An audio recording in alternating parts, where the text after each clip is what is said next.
This letter, and it's a stupid letter anyway, but I'm going to read it. It's to the afternoon show on March 14, 1988. It has to do with the U.S.S. Missouri coming into port on this date, Monday, 14th. The afternoon show did a little bit on it. They also had it on the TV later. Your brief item about the visit of the U.S.S. Missouri brought a flood of memories and left me feeling historic. I was one of the first aboard that ship when it arrived at Long Beach after service in Korea. It was my 13th birthday, April 20, 1953, a Monday morning. I remember it vividly, not just because I was allowed to run all over the mighty Mo, but also because I fell madly in love with Joan Kelly, who was in our little party acting as Miss Welcome to Long Beach. I had been in California for several years doing some soaps and other small parts in radio and films.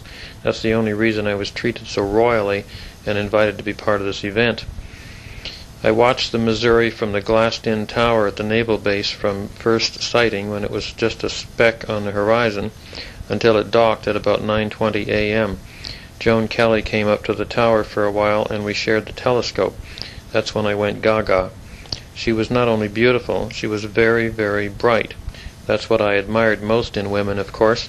Anyway, after she did her official stuff on the Big Mo, we explored the ship together for about 2 hours. We found the plaque where the surrender was signed.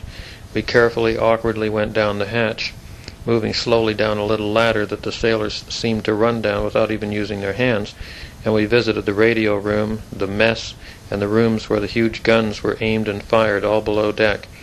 Captain Brodie took us up to the bridge later and explained everything. The press found us, and we were blinded by flashbulbs until the tour was over.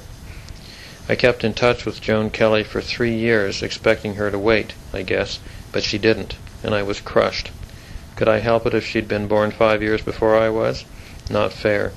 Shortly after our fun on the Big Mo, she got work as a dancer in Las Vegas.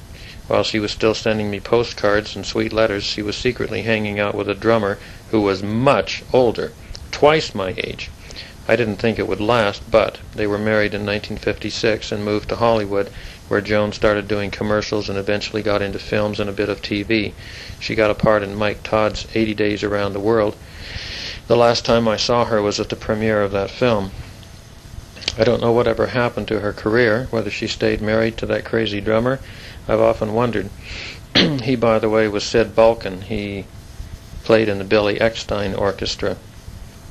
With her beauty and endless talent, it seems odd that she would just disappear.